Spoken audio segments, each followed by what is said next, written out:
गौरी की शादी एक बड़े घर के लड़के यानी कि राजेश के साथ होती है। राजेश की 4 बहनें हैं और सभी अपने भाई पर जान छिड़कती है। अरे पापा, ये राजेश के लिए कैसी छोटी सी हिट की लड़की ब्याह लाए आप? हम लोगों का भाई तो राजकुमार है, उसके लिए तो कोई राजकुमारी होनी चाहिए थी। गौरी को ननद की बात बुरी लगती है और वो रोने लगती है। अरे क्यों गला फाड़ रही है? क्या गलत बोल दिया मेरी बेटी ने? इकलौता बेटा है हमारा, समझी? वो तो तेरे ससुर हाँ कराए थे, वरना मैं तो ना करवाती तेरी शादी अपने हीरे जैसे बेटे से।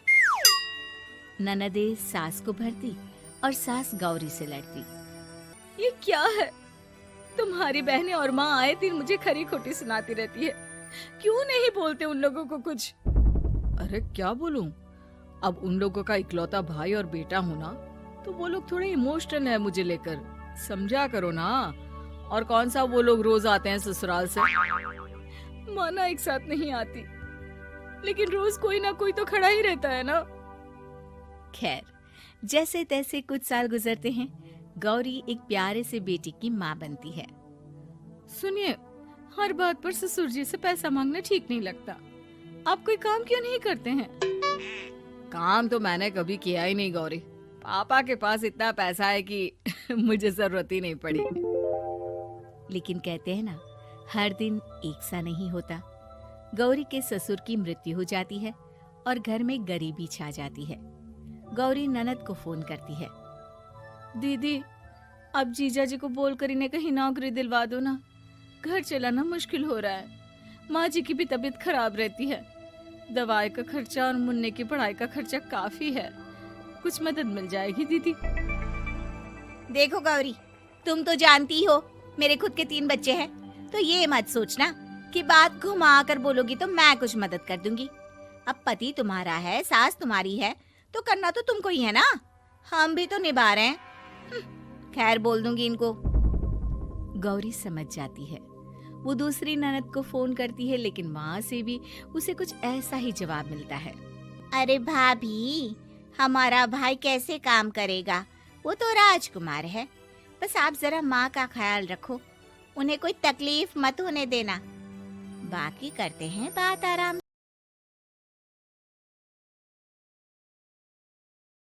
से। गौरी के सामने संकट आ जाता है कि वो कैसे अपना परिवार चलाए। ना पति काम करना चाहता है और ना ननदे मदद। फिर एक रोज गौरी की सहेली कहती है, गौरी, मैं ना एक फैक्ट्री में काम करती हूँ, तुम्हारी परेशानी समझ सकती हूँ। क्यों नहीं तुम भी मेरे साथ वहाँ काम करती? अरे लेकिन मुन्ना तो छोटा है ना। तो क्या हुआ, तेरी सास और पति तो घर पर ही हैं, वो लोग संभाल लेंगे। तू चल मेरे साथ। गौरी ने अब काम करना शुरू कर दिया था, लेकिन उसका सपना अपने बेटे को अच्छी शिक्षा देने का था। गौरी अपने भाई से कहती है, भाई, आपके बच्चे जिस स्कूल में पढ़ते हैं उस पर मेरे गौरव का भी एडमिशन हो सकता है क्या? अरे कैसे बात कर रही है गौरी? जितना तू कमाती है उतने में तो तेरा घर भी नहीं चलता। तू कहाँ इतने महंगे स्कूल का सपना देख रही है? लेकिन गौरी भी ठान लेती है कि वो किसी न किसी तरह अपने बच्चे को अच्छे स्कूल में पढ़ाएगी। माँ जी, ये मेरे गहने हैं, मैं बेच रही हूँ। गौरव का कल एडमिशन है। अरे वो तो ठीक है गौरी, लेकिन आगे की फीस कैसे मैनेज करेगी? और ज्यादा मेहनत कर लूंगी माँ। गौरव कुछ बन गया तो हम लोगों के सारे दुख दर्द दूर कर देगा। गौरी, हम लोगों ने तुझे गलत समझा, लेकिन तू ही थी जो ये घर लेकर चल रही है, वरना कब की अलग हो जाती। गौरी सास की ओर मुस्कुराकर देखती है। आप भी तो मेरा साथ दे रही है ना। अरे कभी खाने में अंडा या मुर्गा भी खिला दिया करो, क्या रोज रोज पत्ता खिलाती रहती हो? अरे शर्म तो आती नहीं, सारा दिन बहू काम करके पैसे लाती है, खुद तो कुछ करता नहीं, ऊपर से मुर्गा खाना है इसको। गौरी अपना घर चलाने के लिए तो पर्याप्त पैसे कमा लेती है, लेकिन बेटे के महंगे स्कूल, कोचिंग और उसकी डिमांड पूरी करने के लिए उसे लोगों से पैसे उधार लेने पड़ते। माँ, मुझे जूडो कराटे की ड्रेस चाहिए, मैं घर के कपड़ों में क्लास नहीं अटेंड करूँगा। और क्या, बिल्कुल घर की भी कोई ड्रेस होती है क्या? मैं कल ही ला दूंगी। हाँ बच्चा, तू बस मन लगाकर पढ़ाई किया कर। उसके जाने के बाद कहाँ से लाएगी पैसे ड्रेस के? माँ वो पास वाली चाची से कुछ पैसे उधार लूंगी। अरे सभी से तो उधार ले चुकी है तू। कर्जा इतना चढ़ा लिया है कि पूरा जीवन भी कमाएगी तो उतार नहीं पाएगी। अरे माँ जी, गौरव कुछ बन जाए तो मुझे कमाने की क्या जरूरत? फिर तो मैं बस रानी बनकर। हेलो। हाँ दीपक। अरे वो 500 रुपए किए थे ना, उसमें से 200 रुपए कर दे यार। हेलो कौन? अरे यार आवाज ही नहीं आ रही थी तेरी। अरे 500 रुपए दिए थे ना परसों के दिन, उसमें से 200 रुपए कर दे। अरे यार बहन दीदी नेटवर्क इशू और यार आवाज ही नहीं आ रही यार तेरी। हेलो तेरे को आ रही है क्या मेरी? हेलो। अरे मैं 2000 रुपए पेटीएम करवा रहा हूँ तेरे नंबरों पे। कौन सा नंबर है तेरे पेटीएम वाले? ये सुन है ना, और राहुल नाम आएगा राहुल, और स्क्रीनशॉट भेज दियो व्हाट्सएप पे, और डीपी और लगा रखी है मैंने फोन पे अपनी। ठीक है, अब आ गई तुझे आवाज?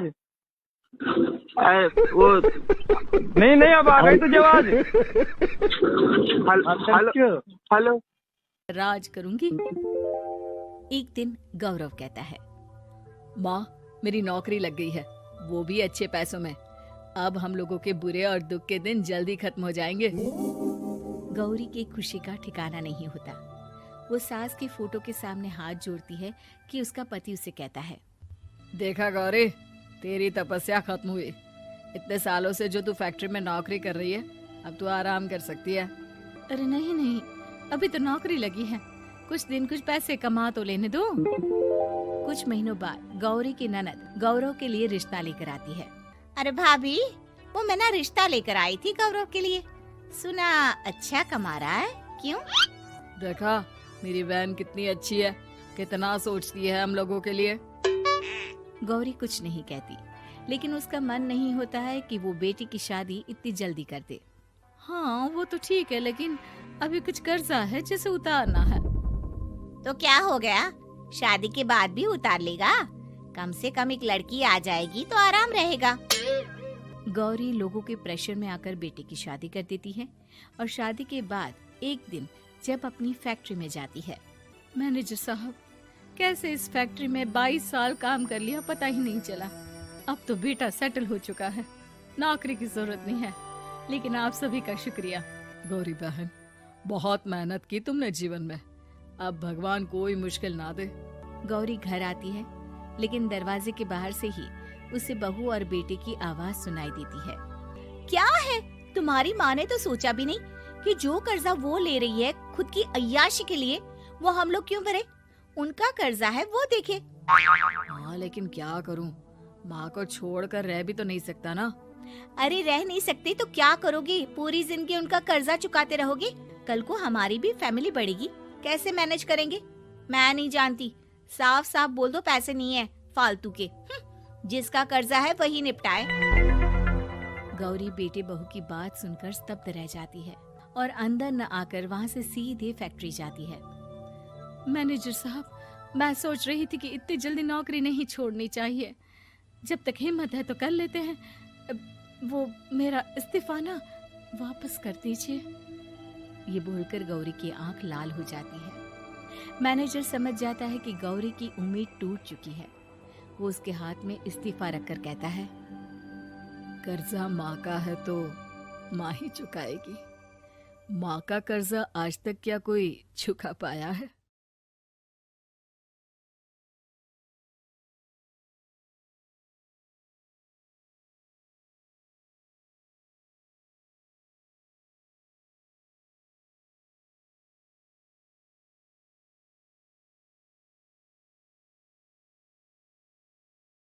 चमत्कारी बहू की लालची सास।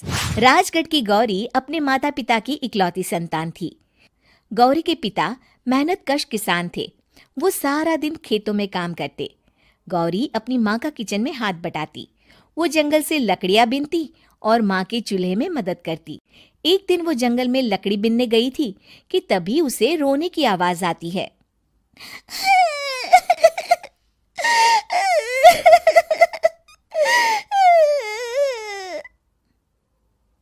अरे, यहाँ कौन रो रहा है? इस जंगल में भला किसी के रोने की आवाज? जरूर कोई जंगल में फंस गया होगा। वो देखती है तो उसे एक परी दिखाई देती है जिसका एक पंख टूटा होता है। अरे तुम कौन हो और क्यों रो रही हो? मैं परीलोक की रानी हूँ, पृथ्वीलोक में घूमने आई थी, लेकिन देखो ना, मेरे पंख ही टूट गए। अब मैं कैसे उड़ान भरूंगी? अरे इसे जोड़ना तो आसान है, रुको मैं अभी जोड़ देती हूँ। ये कहकर गौरी लकड़ी और रस्सी की सहायता से पंखों को जोड़ देती है। परी अपने जुड़े हुए पंखों को देखकर खुश हो जाती है और गौरी को वरदान देती है कि वो पूर्णिमा की रात किसी भी चीज को हाथ लगाएगी तो वो सोने की हो जाएगी। लेकिन गलती से अगर उसने किसी इंसान को छू लिया तो वो अगली पूर्णिमा तक सोने का ही रहेगा। गौरी घर आती है और सारी बात अपने माता पिता को बताती है। गौरी की माँ उसे कहती है, तू भी ना गौरी, सारा दिन परियों की कहानियां पढ़कर स्वप्न लोक में ही रहती है। नहीं माँ, मैं सच बोल रही हूँ। देखो आज पूर्णिमा की रात है ना, इसलिए डर के मारे मैं कोई सामान भी नहीं छू रही हूँ। अच्छा ऐसी बात है बिटिया रानी, तो जरा इस घड़े को हाथ लगा दे। गौरी घड़े को जैसे ही हाथ लगाती है वो सोने का हो जाता है। गौरी के माता पिता घड़े को देखकर हैरान रह जाते हैं। अगले दिन गौरी के पिता उस घड़े को सुनार के पास बेचने जाते हैं तो रास्ते में उन्हें कंचा काकी मिलती है। वो सोने का घड़ा देखकर गौरी के पिता से पूछती है, अरे गौरी के बापू, ये पीतल तो बड़ा चमक रहा है। अरे काकी, ये पीतल नहीं सोना है, सोना बेचने ले जा रहा हूँ। अरे कहीं कोई लॉटरी लग गई है क्या? इतना सोना? गौरी के पिता काकी को गौरी को परी द्वारा दिए वरदान के बारे में बताते हैं।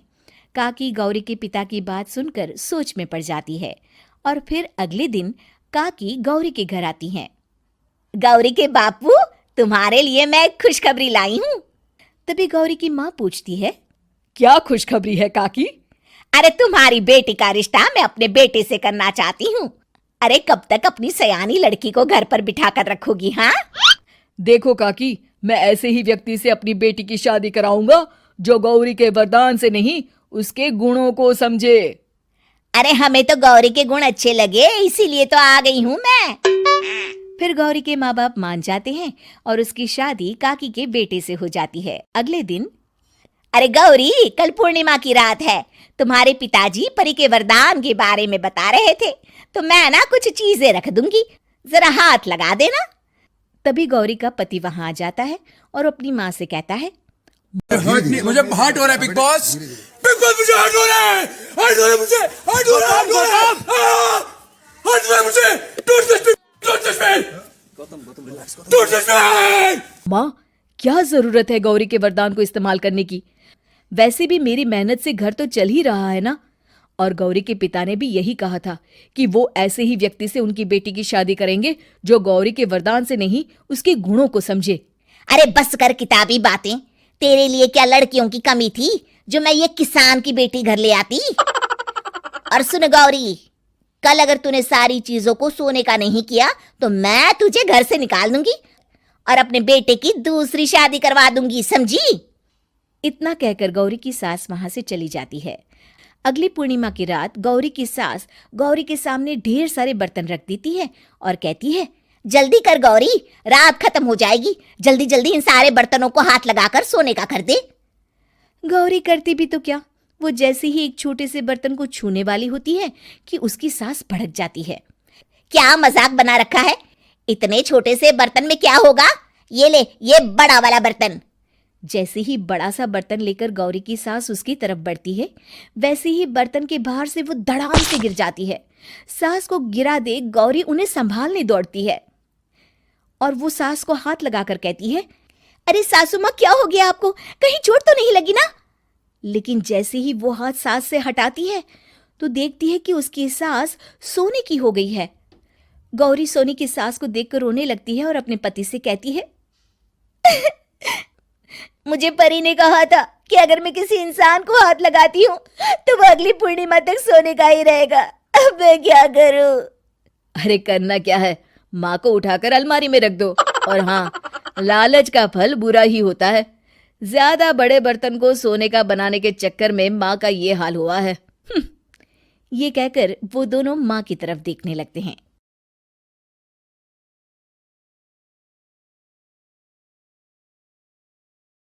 विशाल ऊंचा उड़ने के लिए पैदा हुआ हूं मैं। पूरा आसमान अपनी मुट्ठी में करना है मुझे। अभी तो सिर्फ शुरुआत हुई है यार, आगे देख कहां कहां जाता हूं मैं। विशाल ऊंचा उड़ने के लिए पैदा हुआ हूं मैं। पूरा आसमान अपनी मुट्ठी में करना है मुझे। यार गौरव, कभी कभी बहुत चिंता होती है यार मुझे। क्यों यार, अपनी शक्ल देख। कोई बाप क्यों देगा यार अपनी बेटी का हाथ हमारे हाथ में।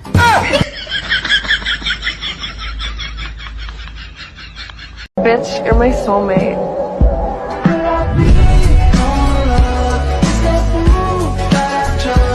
Bitch, you're